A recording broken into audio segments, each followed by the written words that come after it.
Когда Джек Уолтерс купил заброшенный участок земли на окраине Ривертона, он рассчитывал на тишину и возможность начать все с нуля.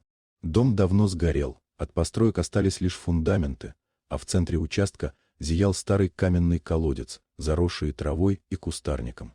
Соседи говорили, что им давно никто не пользовался, и Джек решил проверить, стоит ли его засыпать. Он наклонился над краем и посветил фонарем вниз.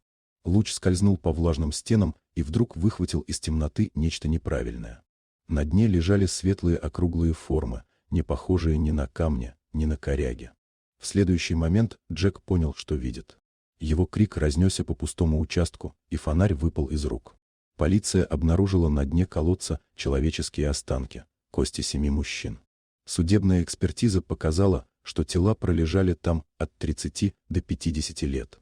Все погибшие были взрослыми, крепкого телосложения, без родственных связей между собой.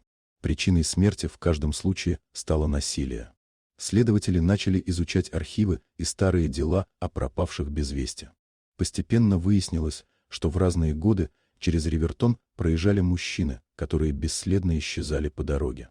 Они не были местными, у них не оставалось родственников в округе, и их поиски быстро прекращались.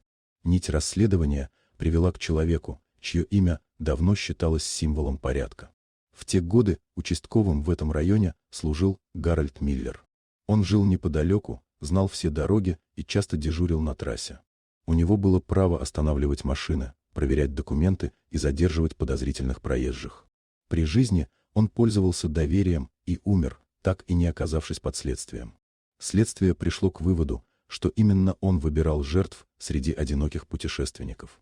Используя служебное положение, он убивал их и сбрасывал тела в заброшенный колодец, уверенный, что никто никогда не заглянет на его дно. Для города это открытие стало потрясением. Десятилетиями люди жили рядом с землей, под которой скрывалось молчаливое кладбище. Колодец засыпали, участок огородили, а имена погибших попытались восстановить, чтобы вернуть им хотя бы память. А для Джека Уолтерса покупка земли обернулась напоминанием о том, что иногда прошлое не исчезает. Оно просто ждет момента, когда кто-то осмелится заглянуть в темноту.